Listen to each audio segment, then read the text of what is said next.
Time now for Real Talk with the guys, and we're going to get a little serious here, aren't we? Yeah, okay, so our question now is, what advice would you give to your younger self? Rich, do you want to start? Don't drink as much beer. Don't drink as much beer. Really? Okay. As I have As a you beer have a beer in front of you. There. No, I mean it's obviously now you're later in life. It's not as easy to fight the pounds and lose the weight and you know, make up for all the years that you did party and have fun. So you know, hey, maybe don't drink as much. I don't know. Not that I was an alcoholic or anything, but obviously I did something. So Okay. You look great. You do.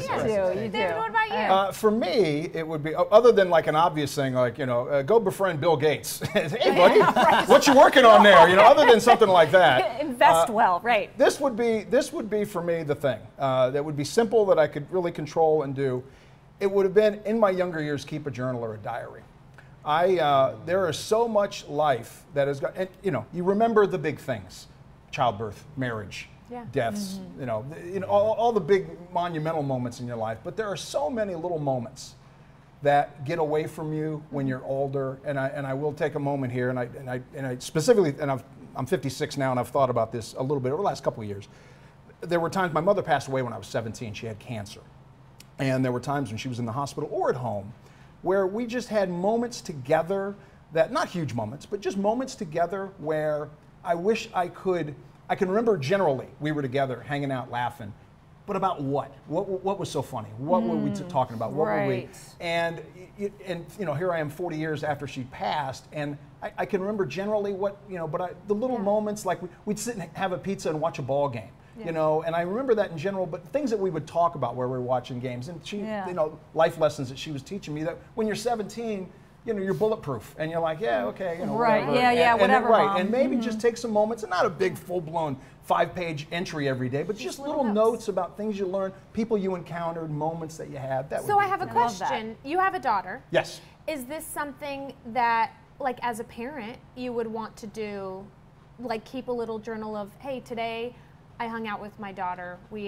My dad and I used to eat crackers and peanut butter and apple jelly. Yeah, that would, I mean, that would be terrific. I mean, she's 24 years old now, so, and she lives in San Diego, so I've kind of lost that. You know, but all those years between like 25 or 20 and like 50, when you're really on your grind and you're really day to day trying, you know, it's like to remember some of those little moments that get away from you.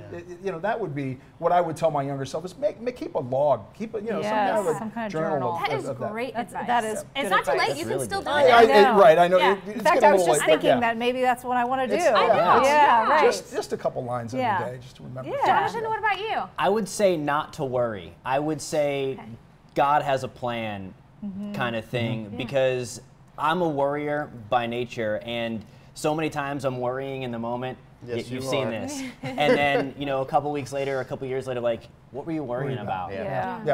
So I would go back and just be like, all right, take it easy. God's got a plan. What's meant to be will be, and just kind of, you know, just keep on working hard and push through. Yeah, that's great. Those are great pieces of advice. I love it. I know. I think mine would go along with what you're saying a little bit, because I'm a worrier as well. But I wish I had. There were times where I was, you know, living with my mom and dad in between jobs, and I wish I had just taken the time to just enjoy that. You know, instead of worrying about what's the next step for me. You know, where am I going to be? But you know, just take that moment to be with your family. We all get caught up in that. We do. We do. Because it is a busy life. You always have the mindfulness segment, so it's perfect for that. This is great. I love it, guys. Guys, thank you so much. Our pleasure. And get onto our Facebook page, facebook.com/DaytimeBlueRidge, and let us know what advice you would give your younger self. We'd love to hear from you.